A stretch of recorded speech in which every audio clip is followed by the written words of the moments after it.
Sometimes I feel like you're a horse trainer and I'm an unwieldy buck. I feel like that myself.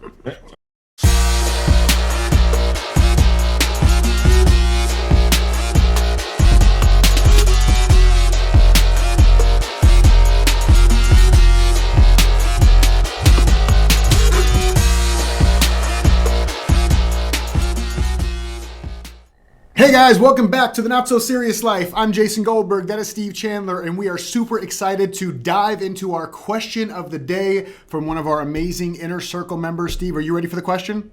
Absolutely. Let's Can do I it. ask you a question? You can, of course, I would love a question. How is your speaking career going? It's going really well. There's been a lot of travel, which is something new. And Steve, I got to tell you, I don't even know if I've told my wife this yet. So, honey, I'm sorry if you're hearing this for the first time. I You're upgraded. assuming she watches this show avidly, right? She's one of 3 people that watch.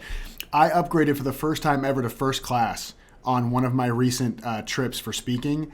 And I'm telling you, like, to get there feeling rested and feeling like you were comfortable and feeling like it makes such a big difference. And so it's like, it seems counterintuitive to spend extra money for something like travel, but it really helped me to show up even better when I went to do my speaking. So just a note for anybody out there that travels a lot, I'm getting why first class is important.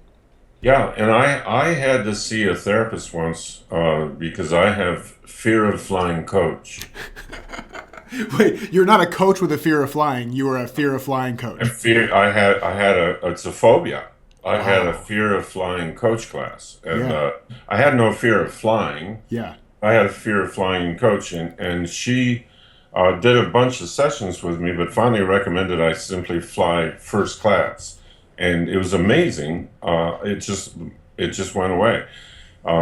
A lot of people I know have gotten deep vein thrombosis uh, from flying coach, and many other things that are even unmentionable on a family show like ours.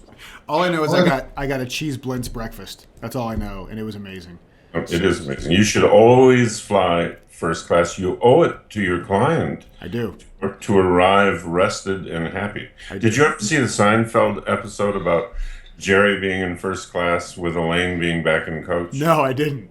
I will have to send that to you. Okay, please do. I can't wait I to see bet it. our viewers have seen it. They probably have. They're much more They're a cultured. little more connected to the culture than you are, I notice, because they always know which Beatle it is. I know. Oh, as a matter of fact, Allison Watts. Let me make sure I got that name right. I'm pretty sure. Allison Watts is the one who got the. And you almost didn't give it to her, right? We almost didn't give it to her because her spelling was off. No, actually, Kathy pointed something out. Her spelling wasn't exactly correct. Right. But Kathy pointed out that made her answer more valid. Yes. That means she didn't Google it or show a friend who knew about horse racing. She remembered that name and phonetically spelled it. That made it more real. It was great. So Allison, congratulations! Your gift is on its way if you haven't received it yet. Woohoo! Congratulations, I Allison. boxed it up for you and And- sent it out of here. Bobby Baffert Bobby went Baffert. to the University of Arizona, and one of the great trainers of horses of all time, and is the trainer for American Pharoah, Triple Crown winner. Sometimes I feel like you're a horse trainer and I'm an unwieldy buck. I feel like that myself. Yeah. All right, so let's get to our question. So our question today comes from Anca, and Anca says, what do I do if I'm too young to be in a particular line of work? She says, I'm 29 years old and my dream is to be a speaker and inspire women to live a powerful life, but I'm afraid that people will judge me for being too young because I've never been married and don't have kids. Even though I have been successful in my career so far and have taken powerful steps on my own path, I feel like I'm putting everything on hold. How can I get myself moving towards my desire of speaking to women and get over this idea that I'm not old enough to be speaking or that I haven't earned the right to speak yet? So her question is, what do I do if I'm too young to be in a particular line of work? And I would amend the question, Steve, to say, what do I do if I'm too young or too old to be in a particular line of work? Because I think you probably see that a lot, right? And I do too with people that I coach. I'm too young or I'm too old to do this, right? Yeah, people often tell me I'm too young to be coaching them. Yeah, I would definitely say that. I mean, what life experience can you have at your ripe old age of 26? So, the fastest way to cure this is not not going to be recommended by us, and that would be a meth addiction for maybe 6 months, because you've seen those before and after pictures of people who are addicted to meth. It's no laughing matter. So it has no place on this show. No, so we would never recommend that. So I'm glad we're not. Well, I wouldn't even bring it up. Yeah, Wouldn't even raise the issue. Yeah, we'd but never it bring would that. have her looking an awful lot older in about 6 months. That's true.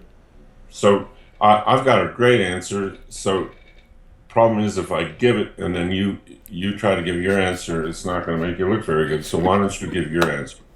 Okay, so I'll give my answer first. So, my first thought is, why do you have to be the person that has done everything that these people want to do in their lives? Like, is that what you're promising? Right? So look at what you're promising, Anca. Are you promising that you're going to know the answer to being a successful wife and a successful mother?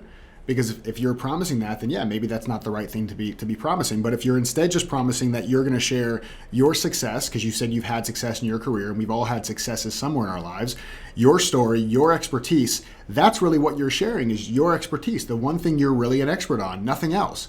So when I speak to groups about being a self-leader in their lives or in their businesses, sometimes I'm one of the youngest people in the room. And it could be very easy for them to say, oh, you look like 18, or maybe I don't look 18, but you look young. What do you know about leadership? And they could be right. And that's not my goal, right? Because they can get leadership concepts anywhere. So I may share a story about my weight loss. I'm not teaching them how to lose weight. All I'm doing is sharing my story. I'm hopefully creating some kind of bridge for them to see where that could apply in their own life. But then it's their job to walk across the bridge and to create whatever they want to create in their lives, or to tune me out and say, oh no, he's young, he doesn't know what he's talking about. But that's their business. That's not my business. I like that. And people are there to have an experience of you. They're not there to judge your resume. Right. And there was a YouTube, Jason, it was a TED Talk that we had passed around about 1.5 years ago by a teenager who was talking about something he discovered about why people did breakthrough work. And it was so powerful, and it didn't bother me that this was a teenager who discovered this. I'll actually find it so we can drop it in our newsletter when we send this out. People can watch. Didn't bother me at all. I wasn't thinking, well, who is he? He's only a teenager. If you can help somebody, if your stories and your passion and what you have found out about life, your insights, if they can help the people in the audience, they don't care at all how old you are. Yeah. And you can also use it to your advantage. I love hearing from people who are younger because they explain to me what it's like living now in their generation. Mm-hmm. And it's fascinating. I love it. And people will love it if you're young, if you're old. You can use it to your advantage. You can sit down and ask yourself, what's good about my being younger than most of the people in the audience? What's an advantage? What's interesting about that? What's fascinating to them? How can I get some humor out of that for them? I love that. Because really, in the end, it's going to be your insights that you deliver, that you got in life. And we don't care if you got them when you were 8 years old. If they can help me, I want to know what they are. Yep. And also your passion, your humor, how good you are in front of a room. I find that a lot of times older people are proud of the fact that they have a young coach or a young mentor, or they're following some young person and getting good ideas. It makes them feel like they're much more with the flow of things. They're just a lot more relevant. It makes them feel more relevant. Yeah. When you're with an audience that's older than you are, you can give them a really great feeling of feeling more relevant because they're connecting to you. So it's actually an advantage, except in your mind. Yep. And I totally believe that. I am a firm believer that anything that we think is a disadvantage can be an advantage if we're able to tell a truthful story about it. So, Anca, there you go. Your age and your experience is really the only things that you have going for you. I mean, this is your advantage. Like, this is all the things that you have that you think are working against you are the exact things you have working for you. So get out there, be of service. Don't worry about being the expert in anything and anything else but yourself and your own story, and go help those people. And then we can take it off of ourselves and really make it about serving others.